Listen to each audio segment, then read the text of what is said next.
మాకు ఈ అవకాశాన్ని ఇచ్చిన గౌరవనీయులైన సభాపతి గారికి కృతజ్ఞతలు తెలియజేసుకుంటూ గౌరవ ముఖ్యమంత్రి గారికి కూడా నమస్కారాలు తెలియజేసుకుంటున్నాను. జిఎస్టీ సంస్కరణ మీదుగా ఆంధ్రప్రదేశ్ శాసనసభలో జరుగుతున్న ఈ చర్చలో భాగంగా ఈ దేశంలోని ప్రతి పౌరునికి ప్రత్యక్షంగాను పరోక్షంగాను లబ్ధి కలిగించే ఒక చారిత్రాత్మకమైన దిశానిర్దేశకమైన అంశంపై నేను ప్రకటన చేస్తాను. అధ్యక్ష, గౌరవ ముఖ్యమంత్రి శ్రీ నారా చంద్రబాబు నాయుడు గారి సూచనల మేరకు ఈ సమిష్టి నిర్ణయానికి మన రాష్ట్రం ఒక నిర్మాణాత్మక సహకారం అందించింది. ఇటీవల కాలంలో జిఎస్టీ పన్నుల విధానంలో చోటు చేసుకున్న అతిపెద్ద సంస్కరణలలో ఒకదానికి రాష్ట్ర ప్రతినిధిగా బాధ్యత వహించడం నాకు చాలా గర్వకారణంగా ఉంది.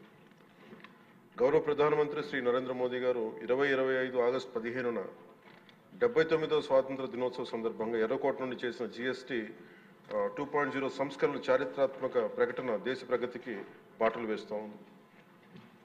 ఈ సంస్కరణలను ముందుండి నడిపిన గౌరవ కేంద్ర ఆర్థిక మంత్రి శ్రీమతి నిర్మలా సీతారామన్ గారి కృషి ప్రత్యేకంగా అభినందనీయం. జిఎస్టీ మండలి 56వ సమావేశంలో వాటిని ఆమోదించింది.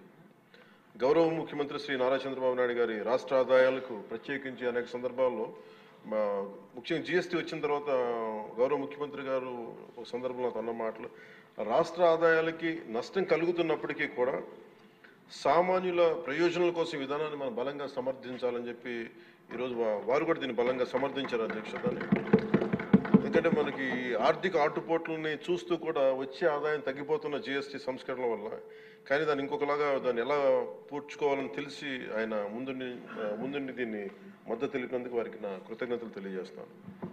ఈ చారిత్రాత్మక సంస్కరణలకు మద్దతు తెలిపిన తొలి రాష్ట్రంగా నిలిచింది నారా చంద్రబాబు నాయుడు గారి నాయకత్వంలోని ఆంధ్రప్రదేశ్ ప్రభుత్వం.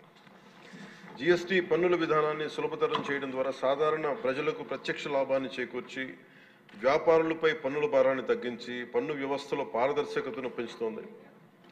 ఈ చారిత్రాత్మక సంస్కరణల పన్నుల విధానాన్ని సులభతరం చేసి వ్యాపార పరిశ్రమల అభివృద్ధికి సహకరిస్తుంది.